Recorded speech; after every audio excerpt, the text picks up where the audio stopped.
Was poetry ever truly sacred? Did the divine ever listen to a carefully crafted verse? Let's dive into a world where music wasn't just sound but a doorway to God. It began, predictably, with a man named Jerome. A Roman scholar, a meticulous copier of manuscripts, and, crucially, a believer in the power of ancient Greek poetry. He saw echoes of Homer and Sappho in the Hebrew Bible, a deliberate design woven into the very fabric of Scripture. But this idea, this notion that God himself had employed the techniques of epic storytelling, was about to be challenged. Enter Albertino Mussato, a Paduan intellectual, a man obsessed with reconciling the old ways with the burgeoning humanist movement. He wasn't interested in dismissing the past, but in refining it, in understanding how it worked, and his focus, the poetry of Moses and David. Mussato wasn't looking for grand, sweeping narratives or allegorical pronouncements. He believed the true power lay in the music of the words. The rhythm, the meter, the sheer sonic quality of the Hebrew text, this, he argued, was what truly moved God. Imagine Moses not just delivering commandments but singing them. David not just playing the lyre but crafting verses that resonated with the heavens. He started with a letter, a furious response to a young scholar named Giovannino. Giovannino, a staunch defender of traditional scholasticism, was utterly bewildered. Why, he demanded, would God be moved by mere sound? He saw poetry as a secular art, a craft of language, and dismissed the idea that it could possess any spiritual significance. It's just words, he declared, arranged in a pleasing pattern. Mussato, however, wouldn't concede. He pointed to the Epistle 7, a document brimming with conviction. Moses procured the favor of God with his poetry, he insisted, repeating the claim with unwavering certainty. David, too, had achieved this divine grace through his metrical song. He elevated people in worship and praise, Mussato wrote, with his music. But what kind of music? This was the crux of the debate. Giovannino, ever the pragmatist, saw the hexameter lines of the Bible simply as a convenient format for singing. He wrote lyrically. Nicholas Gorin, a Dominican, noted centuries later, citing Jerome, he used diverse musical instruments. It was all about practicality, about making the scriptures accessible to the masses, particularly the women who were often entrusted with leading the hymns. Mussato vehemently disagreed. He argued that the music wasn't merely incidental, it was fundamental. It was the underlying principle, the cosmic harmony that connected humanity to the divine. He drew on the wisdom of ancient poets like Orpheus, a figure who embodied this very connection. Orpheus, according to Mussato, wasn't just a musician, he was a conduit, a vessel through which the divine flowed. This idea was deeply rooted in the philosophical traditions of the late antique world. Thinkers like Augustine and Boethius had explored the relationship between music and the cosmos, linking mathematical ratios numerous to both the natural world and poetic structure. Music, they believed, could unlock knowledge, heal the soul, and bring the body and spirit into alignment. But Mussato took this concept a step further. He saw poetry as a reflection of the universe itself, a microcosm of the divine order. Poetry embodies the underlying principles of the cosmos, he proclaimed. It wasn't just about beautiful sounds, it was about capturing the essence of reality, the way things were and the way they should be. He even dared to suggest that the very act of writing poetry could change God.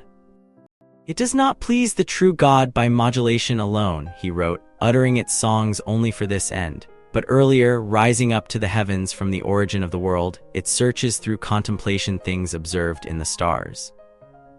It was a radical notion that the divine could be affected, even moved, by human creativity.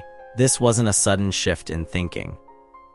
The concept of the vates, the inspired poet, had a long and complex history. Originally, it referred to anyone capable of prophecy, foresight, or inspired speech, including sorceresses and sibyls. But over time, the term became increasingly associated with priests and prophets, those who were believed to possess a direct connection to the divine. Giovannino, in his relentless pursuit of clarity, attempted to dissect this etymology, offering a series of distinct definitions. Poet, he declared, is bound by the rhythm of his verse. Philosopher used mental strength. Priest and prophet contained God. It was a meticulous, almost obsessive attempt to separate the roles and define them with precision.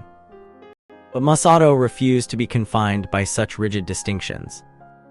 He argued that the roles were not mutually exclusive, they were, in fact, intertwined.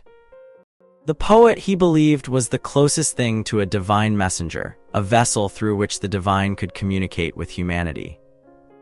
He returned to the Old Testament, highlighting the examples of Moses and David.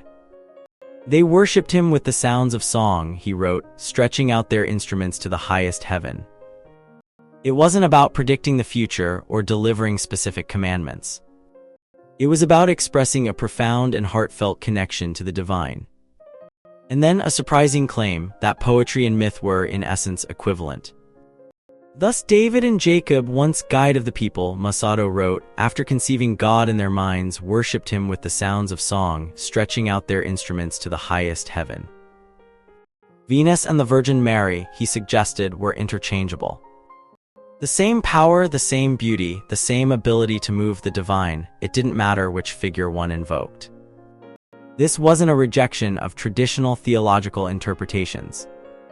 It was a recognition of a deeper, more fundamental truth that the language of God was ultimately the language of beauty, the language of harmony, the language of poetry. Giovannino, predictably, was outraged. He accused Mussato of being capricious, of inventing etymologies to support his own arguments. He pointed out that the word vates could refer to anyone with a fury or the ability to predict the future. Suddenly, a madwoman or a fortune teller was just as much a vates as a priest or a prophet, but Mussato remained steadfast.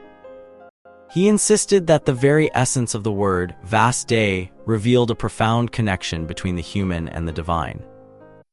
Whosoever was vates was that vessel, he declared, emphasizing the idea of a sacred container, a receptacle for the divine. The debate raged on, fueled by the intellectual ferment of the late Middle Ages.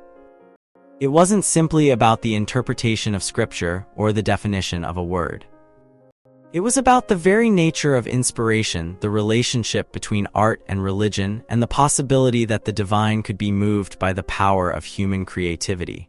Ultimately, Mussato's vision prevailed. He successfully argued that poetry wasn't just a secular art form, it was a sacred practice, a pathway to the divine. It was a recognition that the language of God wasn't just found in scripture or prophecy, but in the very rhythms and harmonies of the human spirit. So the next time you hear a beautiful song or read a moving poem, remember Albertino Mussato's argument. Remember that the divine may not always speak in thunderous pronouncements, but sometimes it whispers in the music of the spheres. But does this mean that every beautifully crafted verse is inherently sacred? Or is it simply a testament to human creativity, a reflection of our longing for connection and meaning?